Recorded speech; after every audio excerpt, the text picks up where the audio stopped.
All righty. Thank you, guys. Thank you, everyone, for joining us on another episode here of Extreme Health Radio. Super excited to be with you. Happy Friday. I hope you guys are looking forward to the weekend and going to have a good weekend. I'm always happy. Even though I work for myself, I always love Fridays. Fridays and the weekends are the best. So I hope you guys are doing great. And this is let me make sure I get this correct, episode 613. So if you want to grab the show notes or anything like that, you can go to extremehealthradio.com/613. And if you're joining us from Dr. John Bergman's YouTube channel, welcome. You're probably wondering who we are and why we're here. We are partnered actually with Dr. John Bergman on the Extreme Health Academy, and we thank Dr. Bergman for allowing us to stream on his channel. We do shows 3 days a week, Monday, Wednesday, and Friday, every Monday, Wednesday, Friday at 10:45 a.m. Pacific time. So if you want to grab the live show and sort of interact with people and ask questions, it's a lot of fun. So 10:45 a.m. Pacific time, Monday, Wednesday, and Friday is when all of our live shows happen. It seems like we're always a couple minutes late, but that's okay. Live technology, right? It's always challenging. Let's see. You got a great show coming up. Let me bring up our little show schedule if I can do that on the website, so you guys can take a look at that. And if you guys want to check out our show schedule, it is on extremehealthradio.com. You can see everyone who we have coming up. So on Monday, we got kind of a double header. We have Amy Prohl. We'll be talking with her about the human microbiome and its role in chronic inflammatory diseases. And she's also a practitioner and follower of the Marshall Protocol, which works with people with Lyme disease. So we'll talk a little bit about that as well. And then we're going to go deep into the woo-woo after getting into all the science. We're going to dive into family constellation therapy and how the spiritual emotional aspects of our life impact our health. I mean, it's crazy. You'd be surprised to know how the spiritual emotional side affects our health. Then on next Wednesday, we'll be talking with Yarrow Willard. Great name, right? Yarrow Willard. We'll be talking with him about medicinal mushrooms and his work with that whole kingdom, and that's going to be a fascinating show. He's got some cool things going on, so we'll talk to him. Then on Thursday, we got Brandon Amalani, and we'll be talking with him about EMF mitigation strategies, personal and spiritual growth. He's a cool guy. And then on Friday, we have Matt Blackburn. We'll be talking with him about fasting, supplementation protocols. So lots of cool stuff happening on Extreme Health Radio. So make sure to join the live show. If you haven't subscribed to us, make sure to subscribe as well so you don't miss any of these shows that are happening. Today, we got Dr. William Pollock, and we'll be talking about PEMF therapy. And his son sent me, I think it was his son, a full bio, and it's 6 pages long. Which is incredible for the amount of work that he's done in the world. So we can't obviously read all of that. But he is formerly a board-certified family physician with a practice near Baltimore, Maryland, and he has had academic appointments at a number of different universities, including Johns Hopkins, University of Maryland. He has training in acupuncture, homeopathy, hypnosis, bodywork, and is considered the foremost authority on the use of pulsed electromagnetic field therapy. And he's also the author of a book called, let me bring that up really quickly, Power Tools for Health. I'll show that on the screen in just a second. How pulsed electromagnetic fields therapies can help you. So let me go ahead and turn his audio on, bring him up through the magic of the internet. And Dr. Pollock, thanks so much for joining us today. It's my pleasure. Glad to be here. Thanks for having me on your show. Yeah, I look forward to our conversation. Yeah, it's interesting reading your bio and going through those 6 pages. It was like, oh my gosh, because the different things you've done and academics and all this stuff.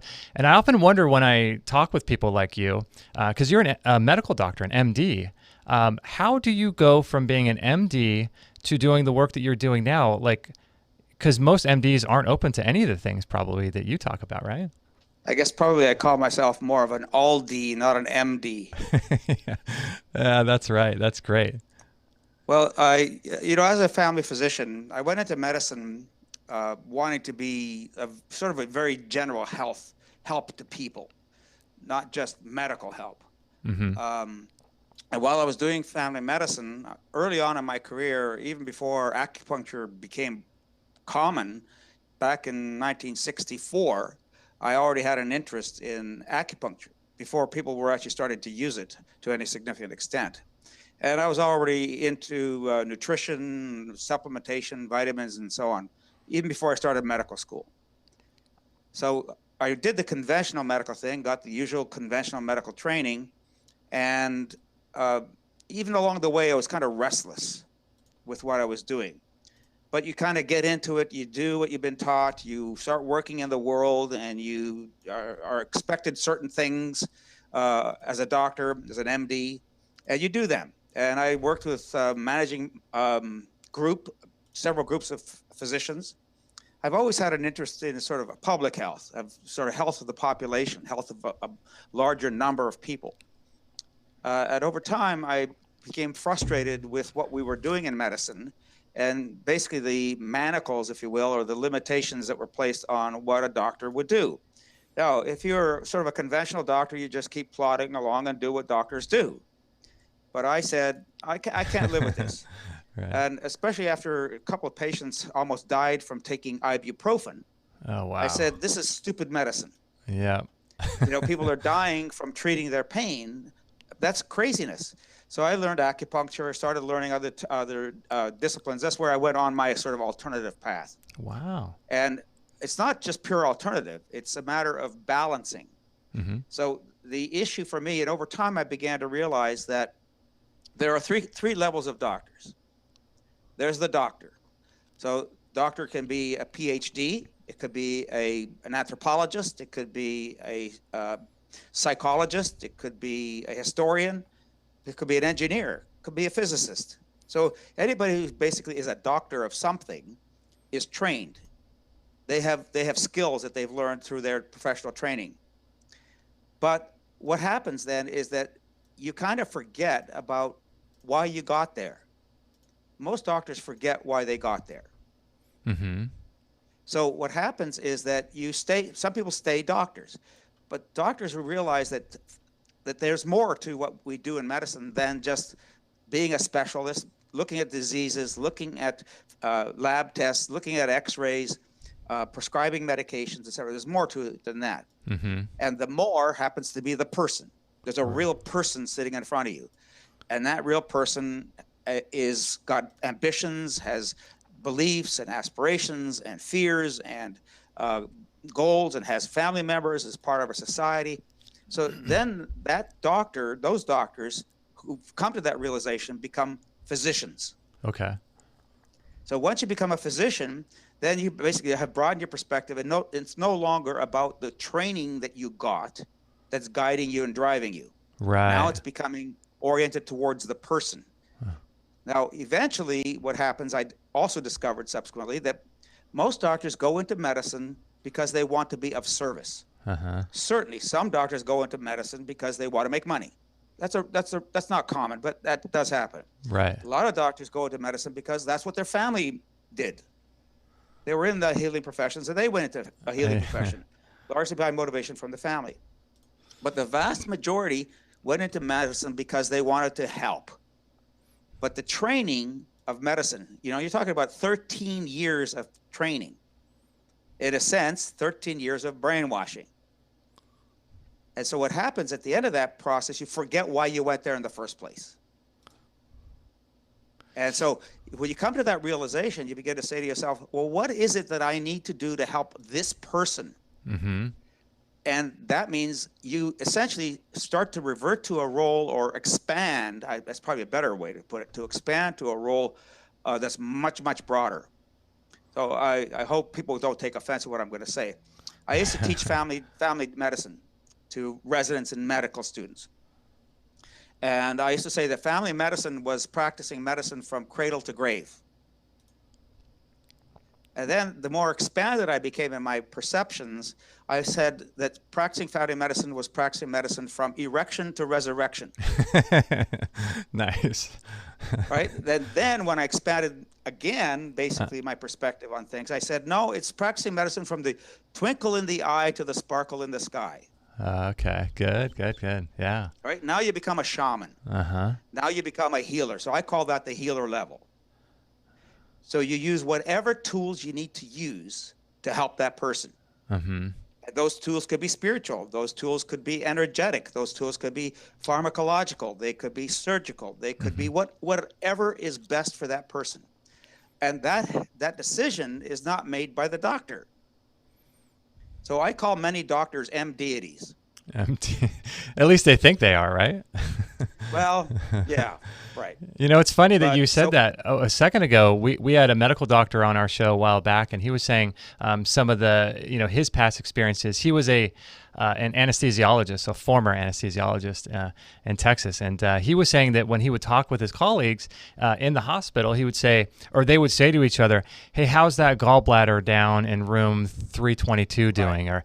And I'm sure. Case. Yeah, it's like a case study. It's a disease. It's a specialty. Yeah, and it's bizarre, isn't it? How, like you were saying, how the person is sort of taken out of it, right? It's objectified. Yeah, it becomes objectified. And the House of Medicine typically likes to do that. Institutions like you to be uniform, like you to be predictable. And that's a way of controlling the whole process. When you go into a hospital is a lot more about the hospital than it is about the person going into the hospital. And for how many doctors is the schedule more important than the person? Yeah, that's so true, isn't it? Right? I mean, that's just the way it is. That's the reality of life. Yeah. And for many institutions, it's about how much am I making from this visit? What is my cost? And that's more important, and that guides what time you spend with the person. And, whether you want to have them have another 5 appointments because you can only spend 12 minutes, but they really need an hour and a half. That's so crazy. Yeah, one of the doctors also was saying to us that they have like C-sections and that whole part of the hospital, it's down to the minute. I think there's a documentary called The Business of Being Born that also talks about this. Right. And it goes into like, it's literally down to the minute. Is that true in your experience where, things are kind of timed like that? Well, it's objectified. Let's go back to that point. The whole thing becomes objectified. The needs of the patient, the needs of the person are unique to the person. The needs of the doctor are unique to the doctor.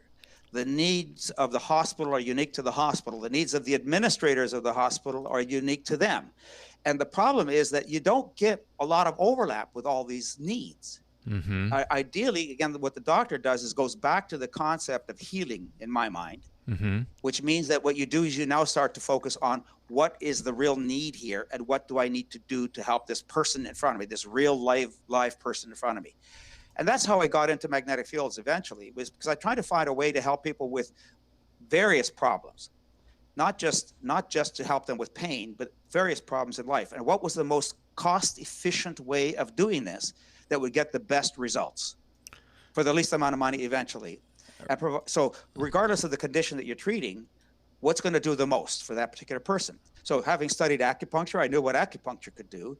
Having studied homeopathy and hypnosis and light therapy and sound therapies and so on, all these different disciplines, what was the most efficient? If you're going to spend $500 for something or $1,000 for a device, what's going to be able to give you the most benefit for the next 5 to 10 or 15 years or more?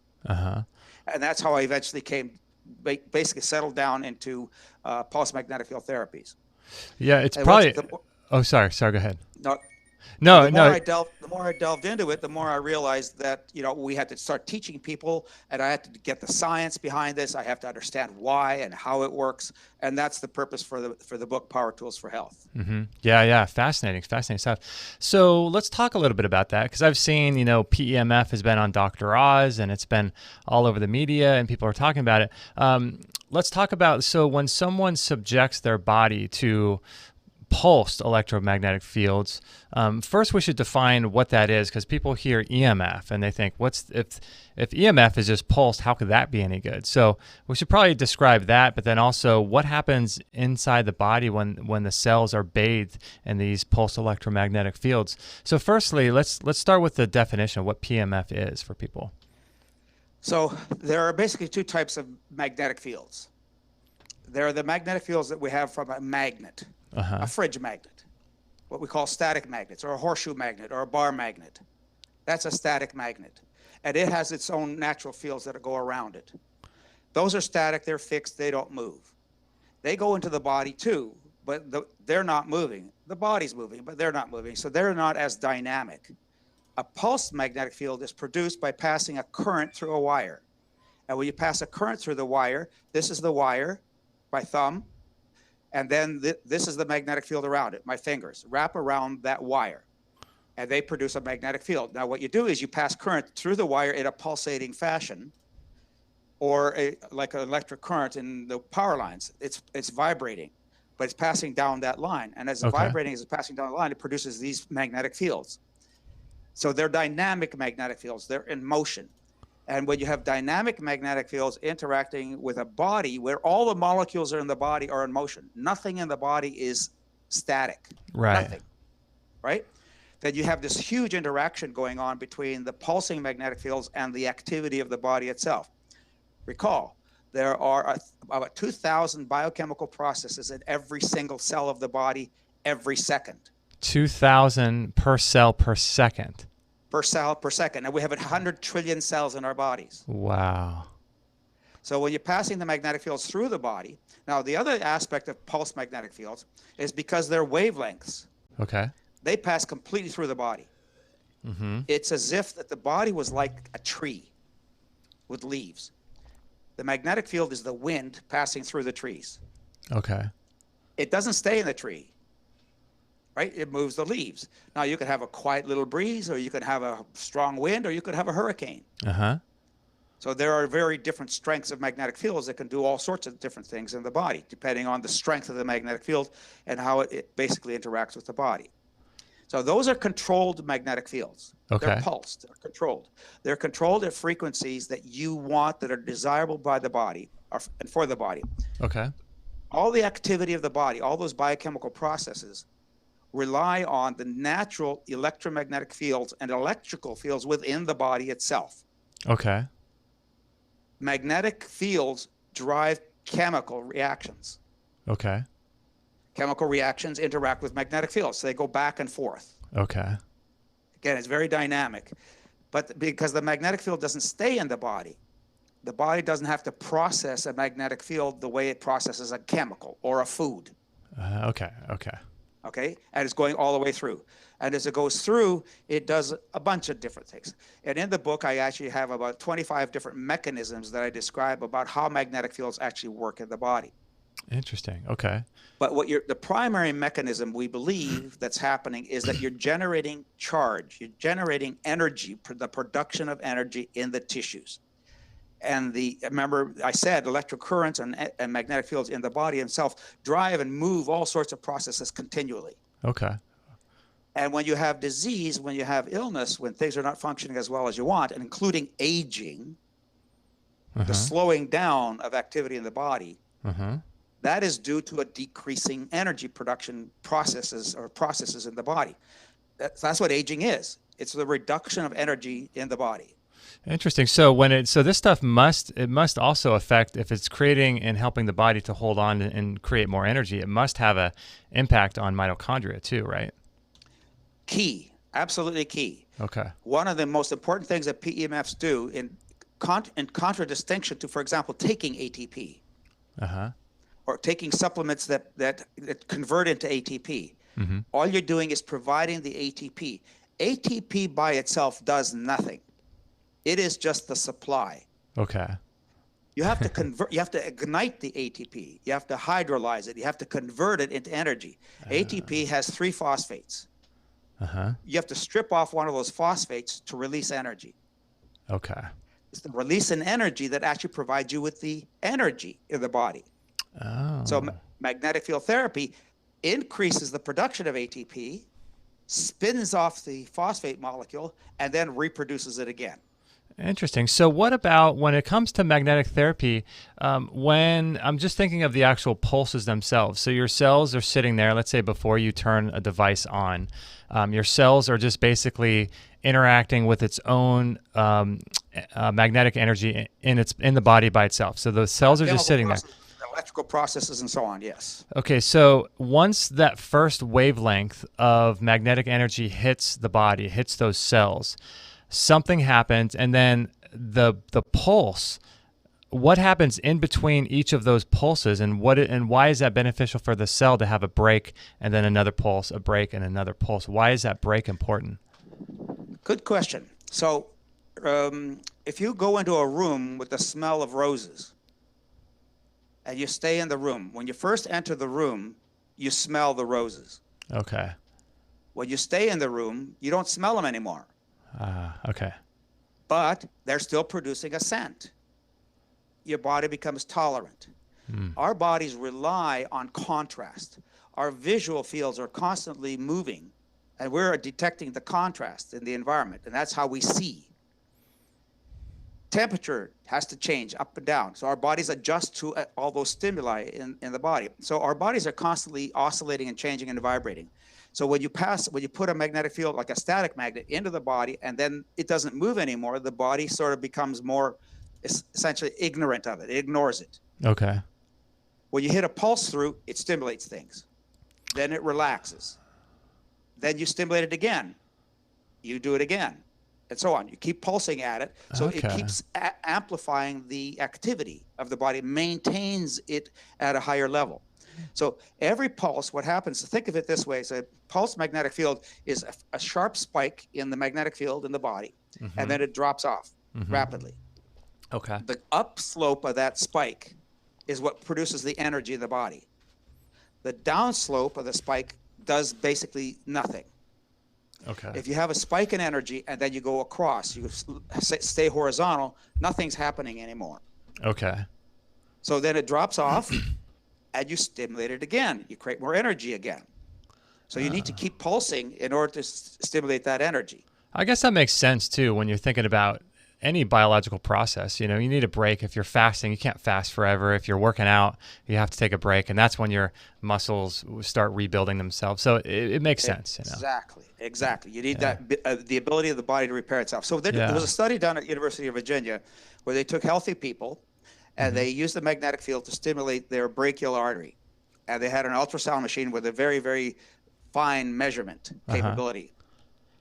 And they could see how quickly the blood vessel would dilate, and they would see how much it would dilate. Again, you're talking about micrometers or millimeters of change, extremely tiny changes. Okay.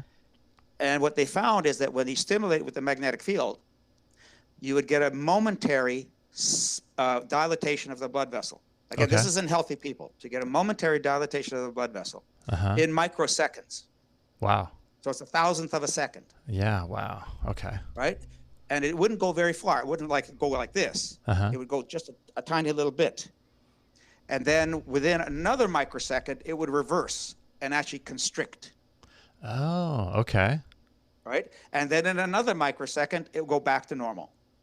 Oh, so there's 3 states it was passing in and out of from. A normal blood vessel. Interesting. With a normal magnetic field. Okay. So if you have an abnormal blood vessel, if you have a blood vessel that's constricted, Already, for various reasons, disease, inflammation, high blood pressure, medication, toxicities, you name it, whatever the cause is. Okay. Then what you're doing is that blood vessel is constricted because it doesn't have enough energy to be in balance. Okay. And what you're doing then in the magnetic field is providing the ATP, the energy in the tissues to allow that blood vessel to do its normal rebalancing processes. Wow, and so this study was done on the artery in the arm? Is that where it was? Yes, in normal individuals. Normal individuals. Okay.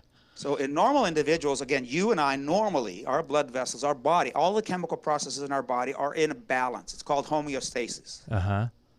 So anything that throws us off balance, our body tries to rebalance itself. If you're sick, if you have burned yourself, your body's thrown off balance. It's damaged because of the burn. Right.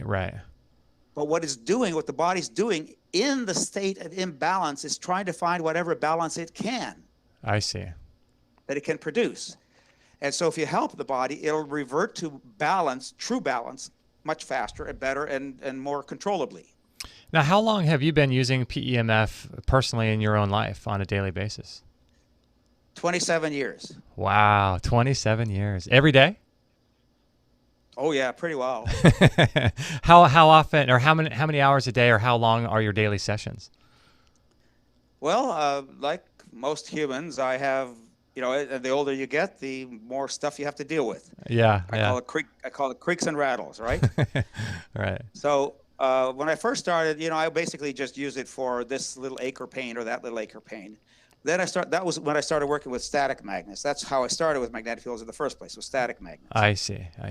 And then as pulse magnetic fields became available commercially in the U.S., Mm-hmm. then I started working with pulse magnetic fields. So that was probably 23 years ago. Okay. As I started working with them, I began to realize that they were available and useful for health maintenance. Uh-huh. So then you could do short bursts of treatment throughout the day. Most magnetic systems at that time couldn't be used, in a sense, all night long. So you would use them for maybe up to an hour at a time. I see. So if you did a magnetic therapy session an hour a day, let's say, and I frequently recommend this to people, you do an hour in the morning, half an hour if you don't have an hour, but let's say you have an hour. You do an hour in the morning, you wipe off the cobwebs from the night before. Get rid of the cobwebs. Mm-hmm. You know how we can get sort of achy, creaky, and stiff and so on in the morning when we get going? Yeah. It takes a while to get the energy going in the body. Right. Right? So you activate the body, the energy production, the ATP and so on, by doing a treatment first thing in the morning. As the day goes on, we all have wear and tear. Breathing causes oxidative stress in the body. Mm-hmm. The act of breathing does. Mm-hmm. Right? So even just general living, moving your muscles, which is exercise, but even limited exercise, just natural motion, creates its own end products of metabolism, which have to be eliminated by the body. So at the end of the day, we have a lot of built-up stress, if you will, in the tissues that may or may not have been gotten rid of. Mm-hmm. You know that in the morning when you first wake up and you measure your height, you're taller than you are at the end of the day. Yeah, and you weigh less sometimes too, right? Various things can happen, Yeah. obviously, in the body as the day goes on. So if you can do another treatment at the end of the day, you're wiping out, in a sense, the effects of daily living out of the body. I like that. Again, helping the body to restore its balance. Now, normally we are normally relying on our bodies to do all that automatically for us. Mm-hmm. As we get older, that automatic rebalancing isn't as efficient. Again, part of the aging process. Mm-hmm. So when you provide the tissues with that extra energy, you restore and rebalance and reverse or slow down the natural aging process. I like that. Wow, this is good stuff, you guys. If you guys are interested in Dr. Pollock's work, his website is drpollock.com, and we're going to put a link to it on this particular show page, which is extremehealthradio.com/613. Let me make sure that's correct. 613. Yes. So we will bring him and link to his website on drpollock.com. And I just wanted to let you guys know too about this really cool product that we've been taking and we love. It's Stockton Aloe 1. Let me bring this up on the actual website here so you guys can take a look at it. This stuff is really good. I highly encourage you guys to pick up a bottle or two of this Stockton Aloe 1. Aloe vera, as you guys know, is a superfood of the highest order. I mean, there's all kinds of talk about different superfoods, cacao, goji berries, spirulina. But aloe vera in and of itself is tremendously powerful for your body. There's over 75 different active compounds, everything from like vitamins, minerals, enzymes, amino acids, and this weird sort of unique kind of substance. We did a whole show on it a while back called ormus, which is kind of a bizarre, it's some people describe it as like a mineral before it becomes into a mineral state. It's like this sort of spiritual element, this ormus. But anyway, it's got stuff like unique sugars like polysaccharides and mannose and lignans. But what's cool is that it's antiviral, it's antifungal, it's antimicrobial. And this stuff will help your gut heal. And it's incredible stuff. So what you do is you just buy a couple of the half gallons from Stockton Aloe 1. And by the way, the guy who started that company, Stockton Aloe 1, named Rodney Stockton, he, I think, lived till he was about 96 or 97, and he consumed aloe vera for, gosh, 50 years or more. And he said that one of the reasons why he lives so long, he thinks, is because of the daily consumption of aloe vera. And it truly is a magical superfood. So I highly encourage you guys to get one. And they'll send you a little face cream that has ormus in it as well as a free little gift. So make sure to check that out. And then I also want to tell you about this cool product that my friends Matt Blackburn and Shervine are put together at Symbiotica. And it used to be called MitoLife, but essentially it's a DHA infused substance. And DHA, if you look at the different work, people are talking about how important and critical DHA is for your body to hold an electrical charge, helps to create voltage and helps power the mitochondria, helps hold on to more sunlight and radiation from the sun, biophotons. It's pure mitochondrial food, DHA. And what's cool about this stuff is that it's an algae-based DHA, so it's not coming from seafood, which a lot of people are saying now is contaminated. I don't know. People are saying the acid rains are changing the pH of the oceans, and that's causing most of the seafood to be sort of riddled with parasites because of the pH change in the ocean and then subsequently in the fish. I don't know if that's true. I haven't obviously tested the entire ocean, so but we just really like this DHA algae-based extract, and highly recommend it to you guys. And they were cool enough also to give you guys a 15% discount. So if you want to check it out, there's a code EHR for EHR, and that will give you 15% off. And we use it every single day. Kate's been using it all during her pregnancy with our twins, and our twins have had some too, and it's just incredible stuff. So if you guys are watching on YouTube, there's links to these products in the show notes on YouTube as well. And if you guys have any questions too, make sure to ask them in all caps in the chat room, and we'll go ahead and ask Dr. Pollock your questions. It's really kind of difficult to see unless you write them in all caps. So if you have any questions about pulsed electromagnetic field therapy, make sure to put them in all caps in the chat room, and we'll go ahead and ask Dr. Pollock. So let me bring him back up. And I'm really curious about this particular subject when it comes to PEMF, and that is how this relates to, like you were saying, oxidative stress, and how our cells, just by breathing and living in this environment, how it affects our health. And I'm wondering, with the coming 5G and wireless radiation, it seems to me that this would be really a good way to sort of mitigate some of that stuff. Would it not? Yes. I'd like to make one little point about the ad that you just had for the supplements. One of the key things about PEMFs is they help all nutrition work better. Oh, okay. Sometimes nutrients don't get access into the cells adequately. So even though you take it in, even though it absorbs through your gut and gets into your bloodstream, it doesn't always reach the cell adequately. And PEMFs open the cell membrane, so basically they make medications, they make supplements, they make nutrition work better.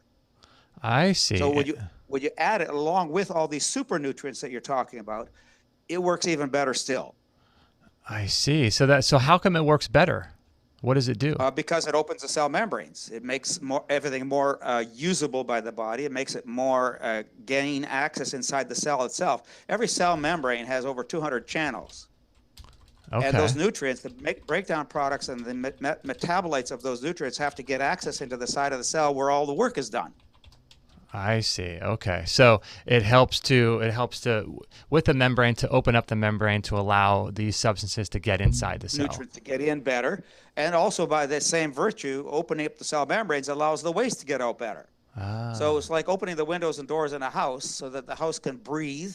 You can get, fresh air into the house, and you get rid of the waste that's in the house after the house has been closed up for a while. So that's really cool, because a lot of times, we did a show a while back with a guy about urine therapy, and he drinks his own urine, and it's this part of this whole therapy he does for himself. And part of what he was saying, which I thought was interesting, was, a lot of times some of these key components that you take, if you're taking a lot of vitamins and minerals, you're peeing some of that out. And when you reintroduce the urine, you're re-educating the body to bring it back in again. But this is interesting. What you're saying is that it's homeopathic almost. Yeah. So what's cool about what you're saying is this kind of is the same thing, where if you're going to spend a lot of money on supplements, PEMF can help utilize those supplements even better. Even better. Even better. Correct. That's interesting. So back to your question.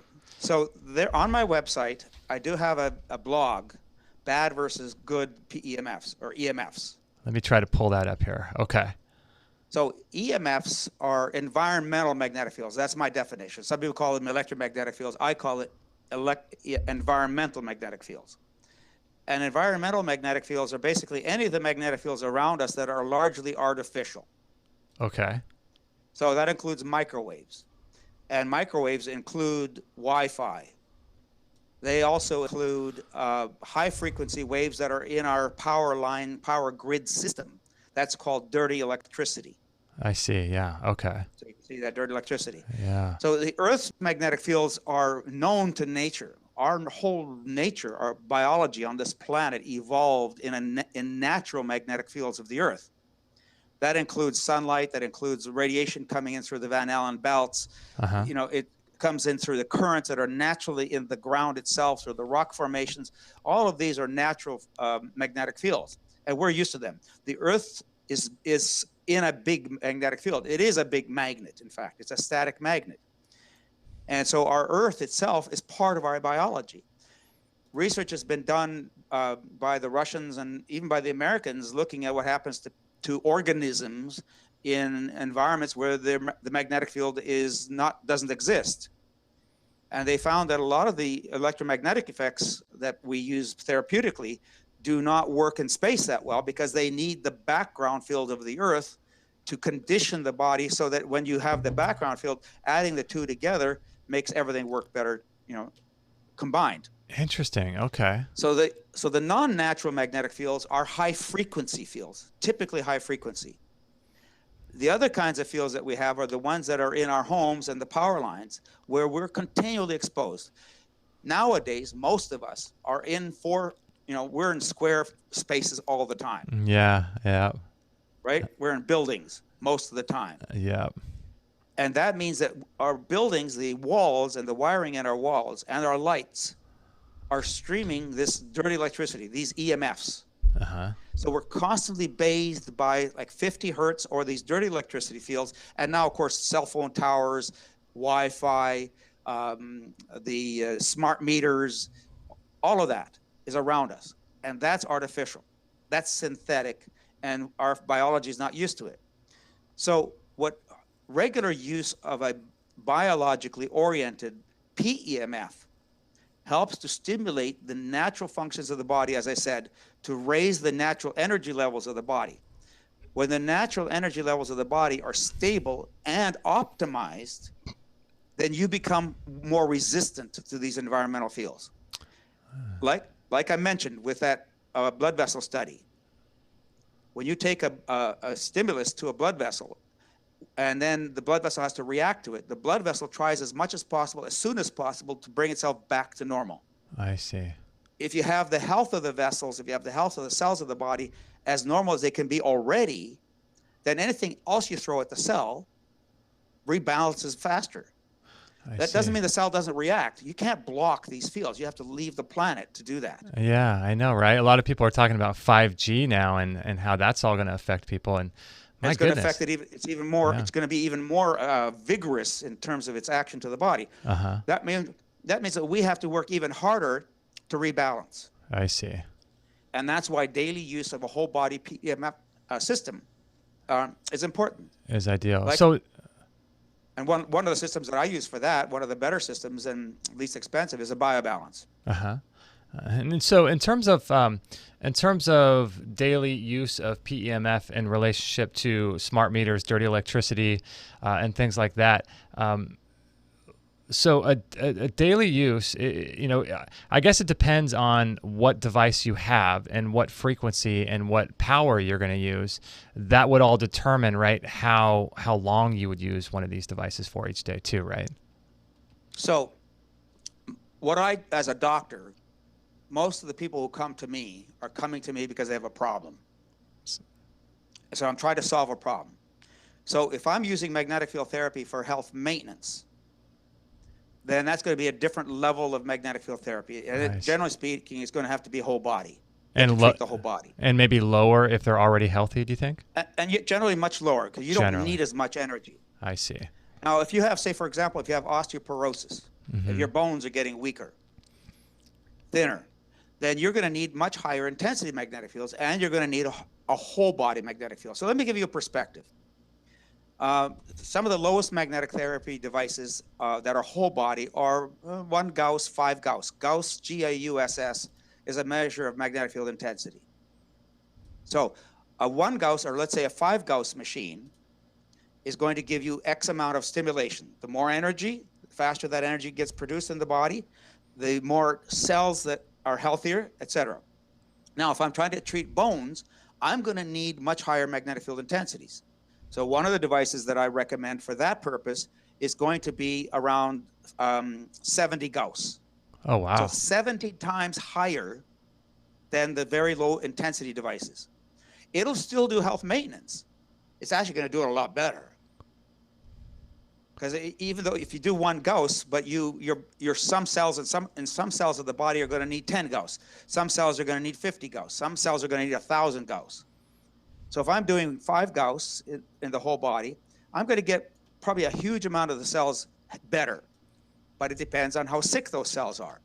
The sicker the cells, the more out of balance they are. The older you are, then the more you stress the body. If you play professional sports, or if you're a biohacker and you're really like you're racing a bicycle across the country at breakneck speed, right. Or you're in the Tour de France, well, you need to do a lot more to keep the cells of the body healthier. You need more energy. Yeah, that's interesting. You might need more time. Yeah, it's interesting what you're saying there because the not just do we have more sort of man-made, non-native, fake EMF in the world today from 5G and dirty electricity and things, but also if my understanding is correct, the magnetic field of the Earth is also decreasing as well, right? So from what I understand, it used to be around 3 to 5 Gauss, and now it's around 0.5. Is that correct? That's correct. It's 0.5, correct. So we're losing that magnetism that's healing, that's biological, just by the nature of time moving forward. So we're trying to replicate some of that, right? And understand, any motion in the magnetic field of the Earth stimulates energy in the body. So, for example, since the Earth's magnetic field lines are north and south, right? If you cross a magnetic field line perpendicular, you're creating more stimulation of the cells of the body than if you're going north and south. So the more motion you create across those magnetic field lines, the more energy you're stimulating in the cells. And that's in a sense what PEMFs are doing. They're producing magnetic fields of relatively higher intensities moving in and out of the body relatively rapidly. You couldn't do that yourself with your activity. Yeah. Well, what about, is that why it's challenging more to fly east to west than it is north to south? Yeah, so you have the jet lag issues. You have the time zone change issues that are offsetting the circadian rhythms. But yes, some people are very much stressed because they're crossing over so many lines at the same time. I see.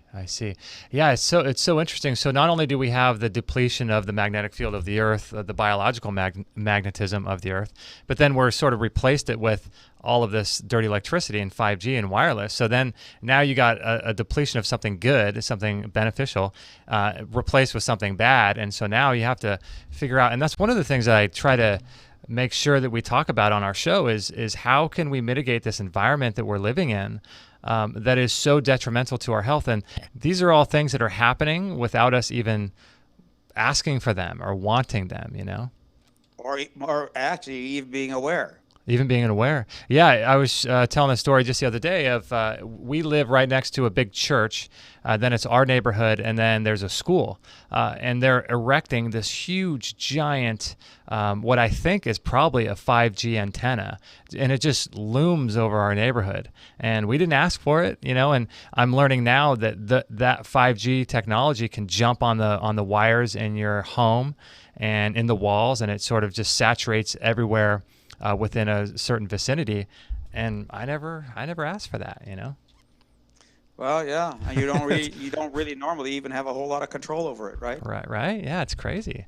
Yeah. So PEMF with children, I wanted to ask you about that. Is it safe for children? Is it safe for pregnancy, or is that something you want to be really careful about, do you think? We, as with many drugs, we tell people that we don't have science, we don't have strong studies, we don't have a lot of studies that tell you it's safe in pregnancy. Okay. So one of the general contraindications that you see for PEMFs is to avoid them in pregnancy. Okay. I can tell you that many people who buy PEMFs get pregnant. Mm-hmm. And I've had other people who've worked for me in the past who've had several pregnancies, and they breezed through their pregnancies. Oh, wow. Without any problems with the fetuses. There have been studies done in animal fetuses without any significant issues or problems. We know there are women who get pregnant and work in MRI environments where they're doing MRIs all day long. Jeez. And there are no problems with them. No issues. Okay. All right. But we don't have studies. We don't have any formalized controlled research studies to show that they're very safe to humans. Okay. Some studies in fetuses have shown that actually when you expose fetal brains, animal fetal brains, to PEMFs, those fetal brains actually are bigger than they are in the animals that didn't get the magnetic fields. Interesting. Wow. The cortexes are bigger. And what does a bigger cortex mean? Yeah, that's fascinating, but no human studies probably. No human studies, right? Now, I'm curious about intensity. There's a lot of different debate about intensity, but I like what you're saying though, because it's almost as if people who are only interested in low intensity are sort of stuck in that minefield, and people who are only interested in high are stuck there. But it sounds to me like what you're saying is that the intensity depends and is determined mostly by our level of health and what our goals are, and so you could use high intensity and low intensity based on what you really need, right? Correct. There are two laws of physics, and I have a video on my website called Intensity Matters. Okay, I'll bring that up. Let's see. So intensity is critical to the production of energy, and it's subject to two laws, as I said. One is Faraday's law, and the other one is the inverse square law. Okay. Faraday's law tells us, and that's an old law, it's from the 1800s. Faraday's law tells us that the higher the magnetic field, the faster it rises. The higher it rises and the faster it rises, the more energy production there is in the body. Okay. So if you have a tennis elbow, you are probably not going to need a lot of magnetic field intensity. But if you have to reach deep into a brain or deep into a liver, then what happens is the magnetic field, like all other energy, like whether it's sound or light, it drops off very rapidly as you move away from the emitter, from the source. Right. And that's called the inverse square law. So the way I work is that I assess what the person's needs are, and then I say, well, here's the magnetic field that's going to work the best for you. Mm-hmm. So the people who say that high intensity is all that matters are exaggerating. Mm-hmm. The people who say that low intensity and high intensity is bad for you, or higher intensity than what they are selling you is bad for you, are completely wrong, and they're completely ignoring Faraday's law and the inverse square law. The low intensity systems, the very low intensity systems under 1 Gauss are 25 years old. It's old technology. Uh-huh. So, but that's been around for so long, it's now being sold by all these people. And then if all you're selling is a low intensity system, then what are you going to do? Mm-hmm. You're going to defend your intensity. Right, right.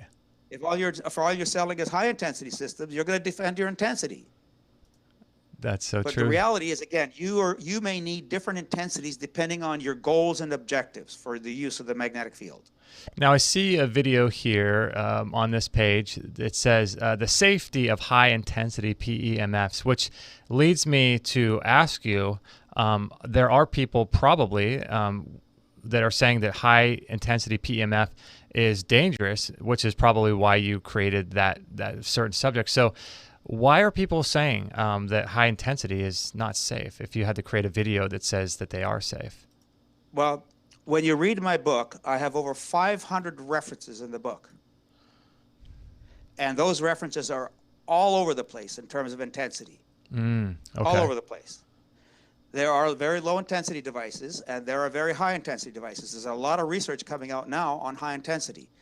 And because of this question of safety, particularly when people say, well, what about my eyes, or what about my brain? If I stimulate my brain with high intensity, am I going to hurt myself? Right. Well, I wrote that piece for that very purpose. So what's the science that says the safety of high intensity pulse magnetic fields to the brain. And it turns out to be extraordinarily safe. Hundreds of thousands of people have now been treated to their brains for hours and hours and hours. Wow. With no evidence of problems.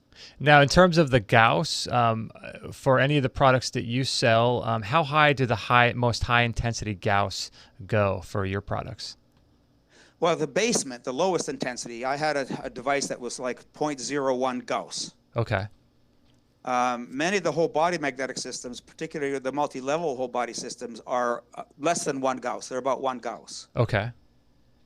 There's a nice whole body system that's about 5 to 10 Gauss. Okay. That's at the low end. And then I have devices that range from about, again, 1 Gauss, all the way up to 12,000 Gauss. 12,000 Gauss. Oh my gosh, that must just feel so intense. If you're healthy, you barely feel anything. But with 10,000 Gauss, you're probably going to feel muscle contractions. Okay. But I can tell you, when I've done demonstrations and people who've had backaches or shoulder pains or hip pains, knee pains, when you do a treatment with a 10,000 Gauss system or 12,000 Gauss system, the pain it gets reduced by 30 to 40, maybe even 50 or 70% in 20 minutes. Wow. Okay. Yeah. Which you don't get that kind of benefit or response from a very low intensity system. So the rule of thumb is the higher the intensity, the faster results in the shorter treatment time. So when you have very low intensity and you need higher intensity, then generally speaking, you're going to need to do more treatment time to see the benefits or results, if you can get them because of the inverse square law. I see. Yeah, it seems to me this would be interesting use or application of it for people that have had surgery and trying to recover from surgery. It seems like that would be really helpful for people. Let me give you an anecdote. Yeah. Last summer, I had an appendectomy.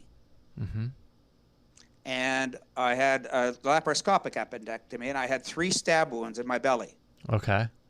So I put a portable battery-operated magnetic system onto the stab wounds, and one of them I left as a control. Okay. Oh, wow. I had my procedure done on a Friday morning. I was back to work on Monday. Unreal. Okay. Right? I was doing it because I had a battery-operated system.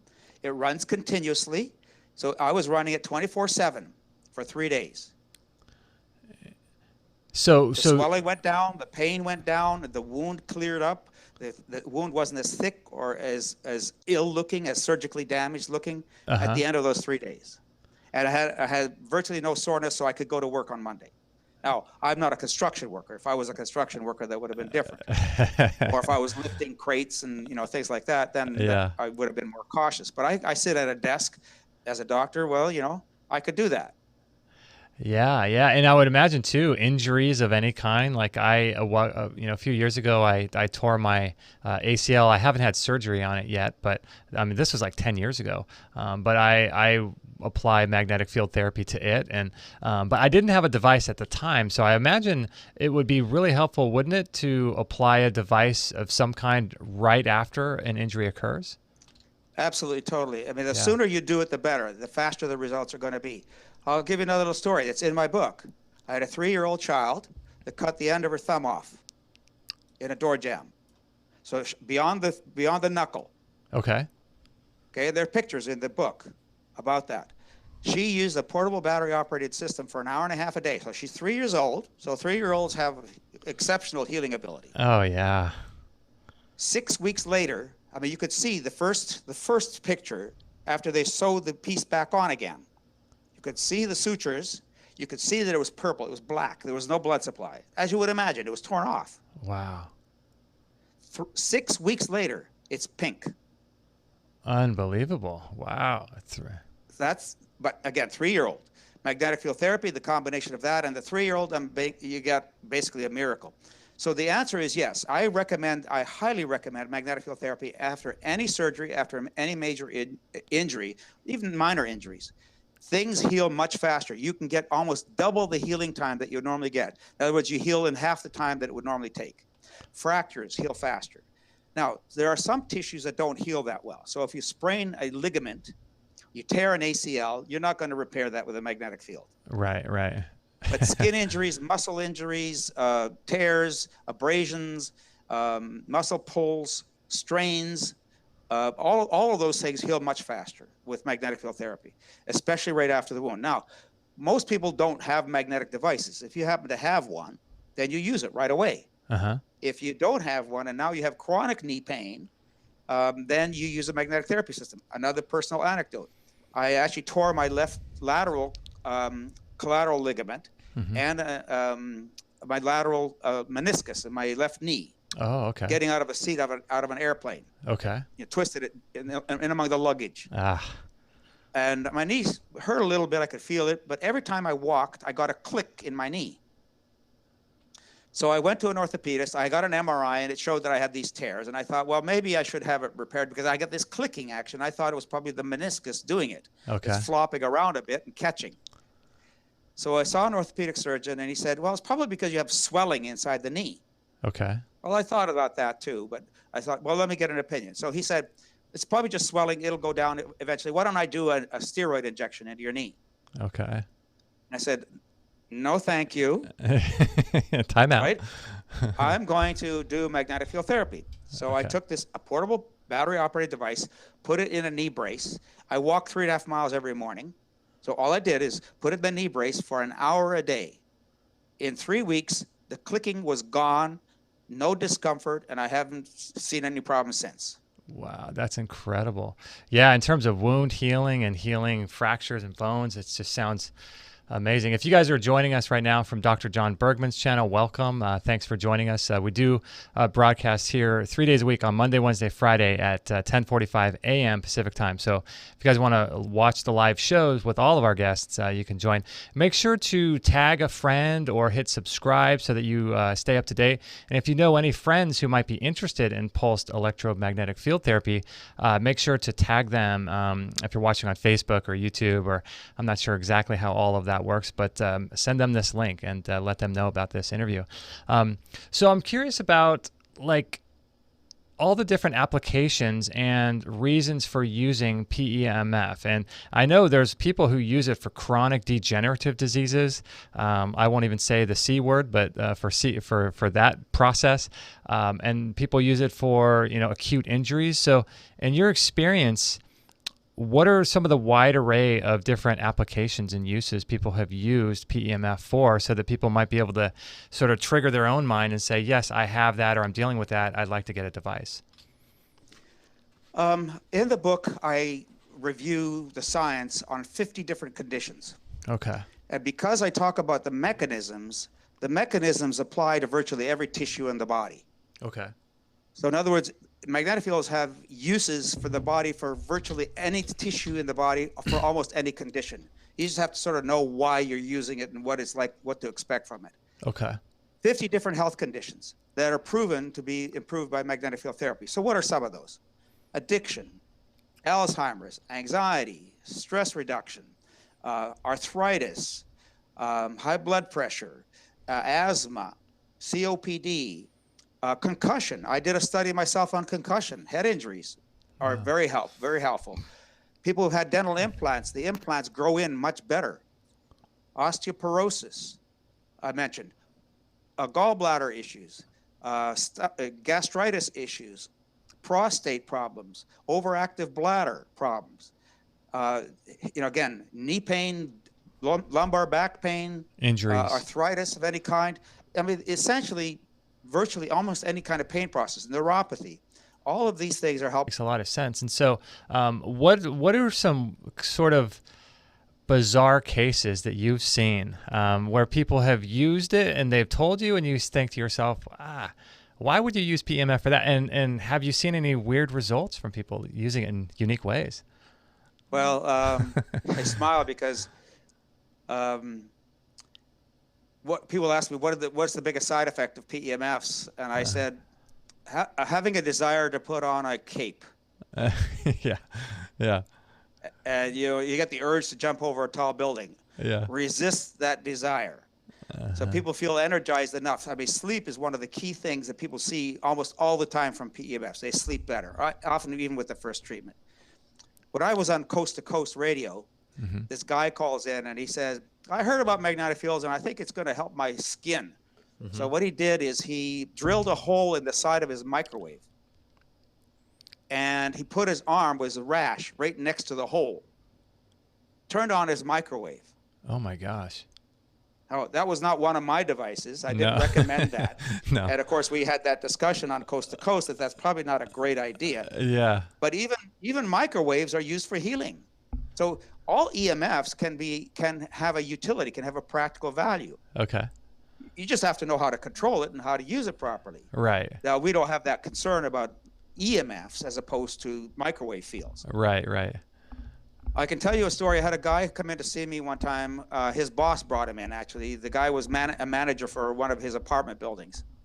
And he drank, he smoked, and he didn't pay attention to his diet. He was diabetic. And his legs were purple from the knees down, literally purple. And he turned to me and he said, help this guy, help my employee. And I looked at his legs, and he brought him in because a surgeon told him to do bilateral amputations of his legs from his knees down. Oh my goodness. Okay. And they booked him for surgery. Whoa. And I said, whoa, if they already recommended that you have amputations, I don't want your kidneys to shut down from infection in those horrible, horrible legs. Mm-hmm.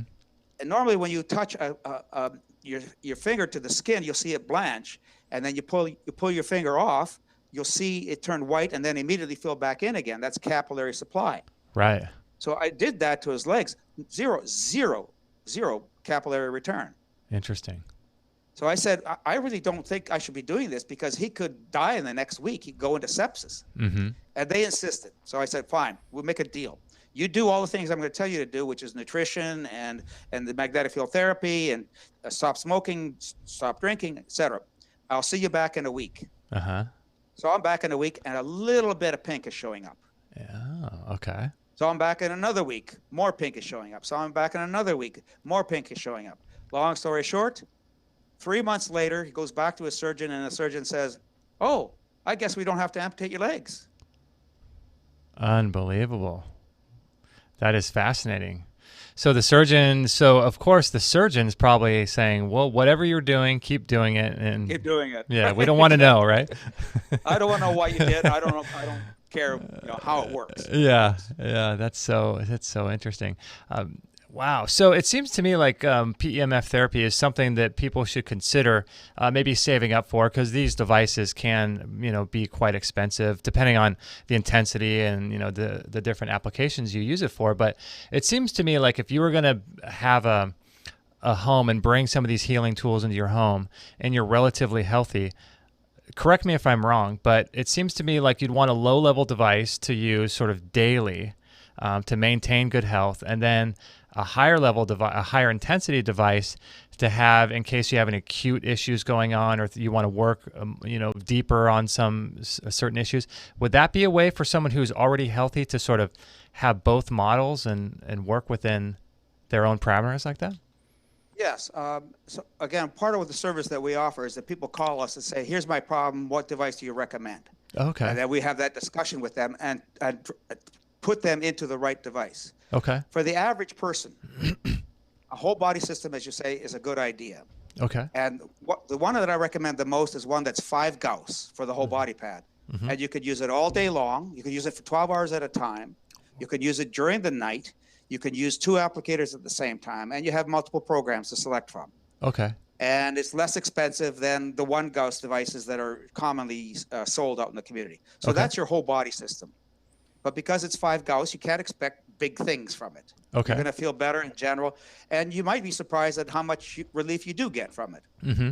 But if you have aches and pains, if you have cuts and bruises, or you tear your finger off, yeah, then you have to use a higher intensity device. And one of the ones that I recommend is about 200 Gauss. Oh, wow. And there are a couple of options. One has 1 program in it, and one has 6 programs in it. Okay. If you want more flexibility, you choose the one with 6 programs, and then it gives you the ability to help you with sleep. It can help you to wake up. It can help you with anxiety. It could help you to heal the body issues and problems. It even has a program for depression. Okay. I had a woman come in to see me one time who was extraordinarily anxious. She was fidgeting tremendously. It was very hard to actually talk to her because she was so nervous. So I took the 6-program 200 Gauss device, Okay. put a coil in the back of her neck, put it on high intensity, and just left it there. Literally, you could see her anxiety level just dropping. Oh my goodness. Interesting. Right? She sat there. So it took 10 minutes to feel really much better, significantly better. At the end of the interview, I asked her, how was your anxiety level when you first came in? She said 7 out of 10. And I said, I hate to see what it would be like at 10. Oh man, right? Right? So I said, well, what is it now? And she said 3. She was ecstatic. That's Just with the application of a little device, a little coil at the back of the neck, in literally 10 to 15 minutes. Yeah, that's pretty interesting. 10 to 15 minutes. I mean, that's very little time. And it's passive. Mm-hmm. I mean, it's better if you do EFT or if you do a lot of other things along with it, Mm-hmm. but you don't have to. And it doesn't matter whether you're a snail, a plant, a dog, or a human. They work across all biology. Ah, yeah, that was one of the things I was going to ask you for animals and pets. And well, I mean, PEMF has been used for horses, so obviously it would work for dogs and everything else, right? The cats and plants. So I tell people when they buy a magnetic system that they don't own it. The house owns it. Ah, I like including that. the dog, the cat, and the plants. Yeah. The trick, what would be great is to have, would it be beneficial, do you think, to have a PEMF device where your dog sleeps every night and have them sort of get the benefits of that all night long? Or is that too much for a little animal? No, they can't because they're usually lower intensity systems. And so, humans can certainly tolerate all night long. Uh-huh. Animals I found, and I have a couple Westies myself, Oh, okay. and they're getting older and gimpy. Ah, I know dogs that have had back end problems where they could barely walk. Put a magnetic field on their back, over their sacrum, their lower spine, and within minutes, literally, they started walking again. interesting. Dogs that couldn't jump up on the couch, do magnetic therapy on them, and now they're jumping up on the couch again. So pets typically know when they had enough. Yeah. They'll get off. They'll move away from the magnetic therapy. Say, okay, I had enough. I feel great. Okay. I know trainers who've worked with horses, where the horses the first time they had the treatment would be very nervous and skittish. Okay. But then they see the trainer coming in with their magnetic therapy bag to the barn, and the horse comes running in for the treatment. Oh, wow. Yeah, that's interesting. Yeah, they know, don't they? Somehow they know. They know. They absolutely do. So I guess it would obviously depend on the breed. It would depend on the condition of the animal. Maybe the animal is like at the very end of its life versus, something just starting, the age of the animal, the size. So if someone were to call you and they wanted to get something for their pet to sleep on all night, you guys could direct them where to go and what to look at. Sure. That 5 Gauss device that I mentioned for humans for health maintenance would be good for animals. And there are devices that are lower intensity and less expensive. Interesting. But anything that you're using for yourself or other family members can certainly be used for your pets. Okay. And as I said, they'll tell you when they had enough. Yeah, yeah. They will let you know, like babies when they're hungry, right? That's right. So do you primarily, Doc, work now only in PEMF, or do you see people, or how does it work for you? Is PEMF a part of your overall system, or do you focus primarily on PEMF? I still practice holistic medicine. I only practice about 3.5 days a week. Okay. So and the rest of my time I spend basically working with the PEMF. So I've gradually cut back on my medical practice. But I still practice because it's fun, and I help a lot of people that way. Uh-huh. But it's a limited practice. So I work out of an office in Baltimore. Uh-huh. I don't see too many people across the country because it's a practice based in Baltimore. Yeah. So most of my time I now spend with magnetic field therapy. I don't really do a whole lot of magnetic therapy in my office. Okay. Because as a family physician, my belief is that I'm not people's doctor.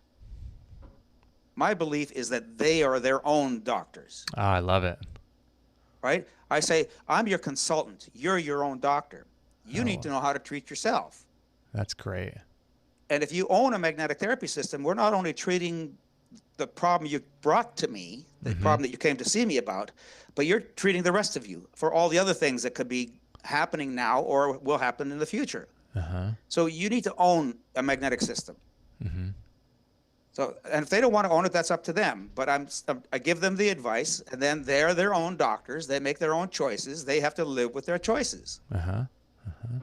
And you get to still hold on to that MD suffix in your title, huh? They haven't stripped that from you yet, have they?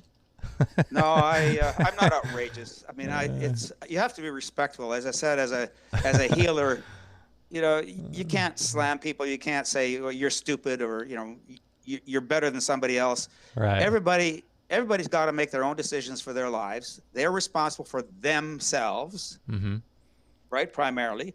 Yep. You've got one body. You got to take care of it. There's no replacement. Yep. And what I like about living in this day and age is it's amazing that there are so many tools for people to learn about. Like, you're not going to learn about PEMF therapy from the mainstream news. You're not going to hear about it on TV. So these are all sort of technologies and tools that we can all bring into our home. And I like to encourage people to purchase some of these devices so that you can turn your home into like a healing space, right? A spa. Yes. Yeah. You got your own spa. Yeah. I consider magnetic field therapy. I had an interview recently with Dr. Mercola, and we talked about this, and he basically concluded himself at the end of the interview that everybody should own a home-based system. Everybody's got nicks and cuts and scratches and bruises and creaks and rattles. Everybody. Anybody over 40 is aging. Yep. That's me. Right? The only question is how fast. It's not if, it's how fast. How fast, right. And if you want to slow it down, yes, you use all the tools available to you. You have to have the right mental attitude. You have to have the proper amount of activity and exercise. You have to have the proper nutrition. You have to have the proper sleep. Keep the stress levels down. All of this is part of the whole balance of life. And then if you add the magnetic therapy, because of the world we live in, we need the extra help of EMFs. PEMFs rather, against EMFs. Yeah. It's like that book, that classic. There, we live in the best of times and we live in the worst of times. Worst of times. Yeah, it's so great because every time was bad. Every time was good and bad. I know, time. Right? It's either mastodons in the ice age, or I know it's cool that we have these options. Sure, there's 5G, and sure there's pollutants in the air and everything else. But, the technology that's available to us, I think, like you said, I mean, personally, I would rather spend my money on good food, on devices and things that I can bring into my home to help my body, over the long term. I'd rather spend my money on that if I had to make a choice versus, buying a new trinket or buying new clothes or buying, I don't know, something, a new car. I'd rather not have a new car and have a PEMF device myself. I don't know. You're too wise. I just figure, a car, A, it loses value as soon as you drive it off the lot. But B, you spend maybe two hours a day in your car, and you can use that time on a PEMF device or a light therapy device or a sauna or a blender, and you can use these things every day for incredible health benefits, Well, my PEMFs are an investment. They really are an investment in your future. It's going to help you now, but it's also going to continue to help you into the future. So I frequently tell my patients, you can make whatever choice you want to make. But you pay me now or you pay me later. Right. But if you pay me later, you probably won't like the interest. Not good. Now, in terms of payment, that's interesting. Are there payment plans? Because I know some of these devices can get quite costly. Are there payment plans for people, or how does that work? It depends on the manufacturer. Okay. So it's tremendously variable. I can't control always whether there's a rental program or some kind of a payment plan. Okay. Professionals, people who have businesses and buy PEMF systems, can often lease them, especially the more expensive machines. Okay. Equipment. The average person who doesn't have a business, can buy a PEMF system on, say, PayPal, and they can get PayPal credit. Clearly, most people end up purchasing it on a credit card and pay it off however they can pay it off. Okay. But fortunately, PayPal now has a credit program where you can buy a device and you got 6 months interest free before you have to pay it off. You could pay it off incrementally over that 6 months, or at the end of 6 months, bang, you pay it off. And there are some devices that, particularly, I think the more expensive ones, make more sense for people to purchase them, to rent them. Uh-huh. And we do have a few available for rental on drpollock.com. Okay. But it's not unlimited. I mean, we're not a bank. We're not financed by GE Bank or right. whatever. So there are some of those available. Okay. So those are the typical ways that most people do it. Yeah. I'm just a big fan of investing in your health, whether it's food or devices or even appliances like blenders. And, you gotta, I just think it's so important. I mean, obviously there are the biggest breakthroughs you can make on your health are most likely just things that you can do for free, like meditation, breathing correctly, drinking more water, spending time outside.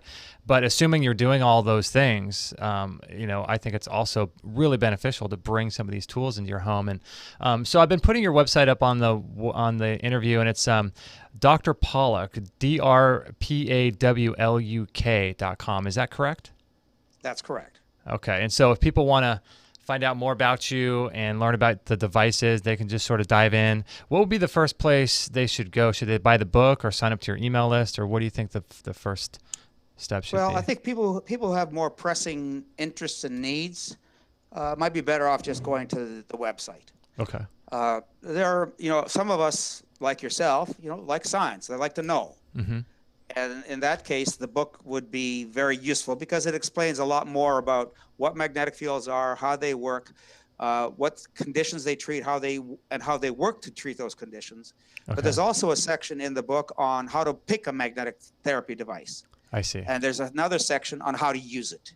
Okay. Now, these are not explicit down to the level of each device. So every device is unique. That means you kind of have to know your device and know what it's capable of and know what the particular parameters of it are to get the best use out of it. Okay. So most people who end up purchasing, the devices from us, the higher cost devices in particular, get a consultation. We go over how to use it and get the best out of it. One of the sad things that I see frequently is that people buy these very expensive $6,000 one Gauss machines, and they don't work. Now, many of them find it does work. Of course, when you spend $6,000 for a machine, you better believe it's going to work, right? But generally speaking, because they're not strong enough, they often will not help a lot of different health conditions. And the expectations are that because I spent so much money, I expect to see results now. But my goal with PEMF therapy is not to have you feel better. My goal is to heal the reason that you're not better, that you're not well. And healing is a natural process that you're trying to stimulate the body to do on its own. All you're doing is giving it the energy that it needs to finish the job that it couldn't finish on its own. So healing takes time. So people need to understand what the problem is, how bad it is, how strong the magnetic therapy is, how much treatment time you're going to do, and then what that treatment program, the treatment cycle is likely to take. And the higher the intensity, the faster the results are typically going to occur. Yeah. And as with, anything, when it comes to our health, there's obviously an educational piece that needs to happen. Whether it's knowing why you take a specific herb or vitamin, or whether it's why you jump up and down on a rebounder or get in a sauna or use a PEMF device, there's, an education that has to happen. I think that's really powerful for people because, there are a lot of people in the world that will just do anything that someone tells them. But when you understand why you're doing it and how it's affecting your body, it kind of amplifies the, what's that effect called? The placebo effect, right? Yes, it's the placebo. It's not the placebo effect is 50%, probably around 50% of any therapy. Any therapy has at least 50%. If you believe it's going to work, it's going to be 50% better than if you don't believe it's going to work. Right. Because whether you're a snail or a plant, it's still going to work. But it's going to work better if you believe it's going to work, because then you're engaging your own ability to heal yourself. So that's really important. But still, magnetic field therapy is going to do what it's going to do no matter what. I love it. Cool. All right, Doc. Well, thank you for spending some time with us today and sharing your work and your website. Super cool. Are you working on any new projects, any new books? What can people expect? We're always, again, the website is loaded with information. We are complimented all the time about how much information we provide and how neutral it is. And again, I'm not pushing any particular device. I'm not pushing any particular concept. The idea is you get what you need for you. Okay. So really, if people want more information, a cheap place to start is the website. Okay. But if they want additional information, they get the book. Oh, good. Beyond that, we're just continuing to educate, to provide more informational resources for people. I may eventually end up writing another book. I wrote a chapter on my website called The Chronic Pain Brain, or a blog, When Pain Becomes Chronic, how chronic pain affects the brain. And what we're doing most of the time is we're treating the place where we have the pain. Uh-huh. But the brain is where it all happens. It's where we hear it, where we feel it, where we know it. And if you don't treat the brain with chronic pain, then you're really not completing the healing process. So that's one possible project in the future. And I also did a study on concussion, head injuries. Oh, okay. And we found significant benefits with a portable battery-operated PEMF system applied to the brain for hours a day. Interesting. So that's also another possible future project. Wow, that would be huge. Could you imagine all the people with CTE and football players and things like that? That would be massive. We don't want to get to CTE. Yeah. We want to do it way before CTE. That's it, right? Prevention, right? It's all about prevention. Early treatment, as early as possible. Yeah, that's good stuff. All right, Doc. Well, man, it was so much fun. Thank you for being on the show, and I'll be in touch with Josh and send him the links as soon as this becomes available. But thanks for spending your time and energy with us today. You're very welcome, and thank you for your great work as well. Awesome. Thanks, Doc. We will talk very soon. Bye-bye. Okay, bye-bye. All right, there you go, Dr. William Pollock. I didn't see any questions coming in particularly from the chat room, so let me take these off. But I didn't check all the different chat rooms, and that's one of the issues with trying to manage all the different chat rooms. So hope you guys enjoyed that show. If you're new to the show and don't know who we are, what we're doing, we are broadcasting live 3 days a week, and this is extremehealthradio.com/613. And so we broadcast again, like I said, Monday, Wednesday, Friday. And if you want to join the live show, it's always a lot of fun when you guys are chit-chatting in the chat room. And the post show is really kind of cool too, because I like to kind of hang out with you guys and chit-chat and I don't know, go back and forth. It's a lot of fun. For those of you that are on Dr. John Bergman's YouTube channel wondering who the heck we are, we are actually working with Dr. John Bergman on the Extreme Health Academy, and that is a resource for all of us to dive much deeper into our health. So on our radio show that we've been doing the last 6 years, we sort of just kind of talk about theoretical stuff and high-level more concepts and stuff. But inside the academy is much more deeper, and we go into all of this stuff. So if you're watching on the YouTube show right now, you can see this month is going to be all about heart health and cardiovascular health, September of 2018. Last month was autoimmune diseases and preventing and healing cancer. Do you realize that as of 1960, I just heard this stat the other day, as of 1960, the previous stats when it comes to cancer was 1 in 3 women and 1 in 2 men are being diagnosed now with cancer. But as of 1960, it's 1 out of 2 across the board if you're born after 1960. Dude, that's insanity to me. That's so crazy. My mom's body has some extra cells right now she's dealing with. That's how I got involved in all of this stuff. So, I mean, cancer is like $1 billion industry, and there's no cure in sight, and there never will be a cure. The cure is in your own immune system, and the cure is in how we're living our life. The cure is in your body right now already. So the trick is just mitigating the damaging effects of living in this toxic environment and being connected to your mission and living a healthy life. That's what prevents cancer. So anyway, we did a whole course with Dr. Bergman about this, and it's a really groundbreaking and eye-opening course. This is all stuff, like I always say, that should be taught in school, but we're not. This is like a 3-4 hour course. It goes deep, deep, deep into cancer and how to heal it naturally and how to prevent it, and it's an incredible course. Building the Invincible Immunity course is also an amazing course. I mean, imagine if you had an immune system that worked properly and worked perfectly, you would never have an issue with any kind of health challenge ever, unless you got like an acute injury, right? Like you got in a car crash or something. But then we just did one on balancing your hormones, the complete guide to improving digestion, nervous system health, the 3 stressors: physical, chemical, and emotional stress. And then just a really in-depth course on how to get started with all this stuff. So every single month we're adding new courses all the time. So that's why we are broadcasting to Dr. Bergman's YouTube channel. So we're working with him. We've been doing our show for 6 years, and just really proud to be working with Dr. Bergman. And what's cool is that we're going to be working with other practitioners as well. So there's a lot of high-level people out there. So we're going to be doing courses and workshops and online trainings and deep dives into specific areas of health and how to practically apply solutions that will work. So if you guys are interested in the Extreme Health Academy, if you're an Extreme Health Radio fan, you can type in the code EHR14 at extremehealthacademy.com.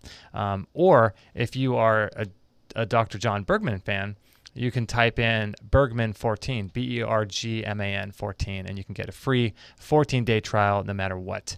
So that's why we're here, and that's why we're doing what we're doing, and that's why you see us on Dr. Bergman's channel. So I did want to tell you guys, too, if you guys want to take a look, we're talking with Dr. Pollock about these different PEMF devices. And one thing that I've been using a lot lately is this Juve therapy. You can see the picture of this woman here standing in front of the Juve light. It's called photobiomodulation. And if you look under PubMed, there's over 3,000 different research studies done on. It's also called LLT, low-level light therapy. Low-level light. That's 3 L's. LLT. But you can find out more about it on PubMed and learn all about what photobiomodulation does to the mitochondria. So essentially, our genes take orders from the mitochondria. You can see a picture of me using mine right here. If you guys take a look, standing in front of it. It's so funny. I did that actually this morning.